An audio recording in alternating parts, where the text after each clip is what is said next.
Maulana hospital ലോക ഹൃദയ ദിനം ആചരിച്ചു. മൗലാന ഹാർട്ട് ഫൗണ്ടേഷന്റെ നേതൃത്വത്തിൽ വിവിധ പരിപാടികൾ സംഘടിപ്പിച്ചു. ഹൃദ്രോഗ നിർണയ ക്യാമ്പിൽ 200-ലധികം രോഗികളിൽ സൗജന്യ രക്തപരിശോധന നടത്തി. മൗലാന ഹാർട്ട് ഫൗണ്ടേഷന്റെ നേതൃത്വത്തിൽ പെരിന്തൽമണ്ണ മൗലാന ഹോസ്പിറ്റലിലായിരുന്നു പരിപാടികൾ സംഘടിപ്പിച്ചത്. Chief cardiologist doctor K P. മാർക്കോസിന്റെ അധ്യക്ഷതയിൽ ചേർന്ന ആരോഗ്യ ബോധവൽക്കരണ class medical superintendent doctor K A. Seethi ഉദ്ഘാടനം ചെയ്തു. സീനിയർ കൺസൾട്ടന്റ് കാർഡിയോളജിസ്റ്റുമാരായ ഡോക്ടർ മാത്യൂസ് പോൾ, ഡോക്ടർ അജയ് നായർ എന്നിവർ സംസാരിച്ചു.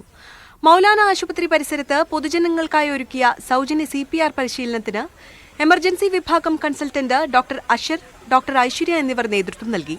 ഇതിന്റെ ഭാഗമായി ഒരുക്കിയ ഹൃദ്രോഗ നിർണയ ക്യാമ്പിൽ 200-ലധികം രോഗികൾക്ക് സൗജന്യ രക്തപരിശോധനകൾ നടത്തി.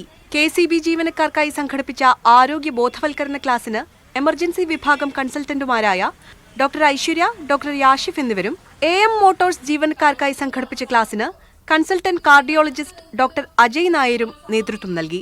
ഡോക്ടർ അഷ്റഫിന്റെ നേതൃത്വത്തിൽ CPR പരിശീലനം നേടിയ സ്ക്വാഡ് വിവിധ കോളേജുകളിൽ CPR പരിശീലനവും ബോധവൽക്കരണ ക്ലാസുകളും നടത്തി. പരിപാടികൾക്ക് മൗലാന ഗ്രൂപ്പ് ജീവനക്കാർ നേതൃത്വം നൽകി. മീഡിയ 1 മലപ്പുറം.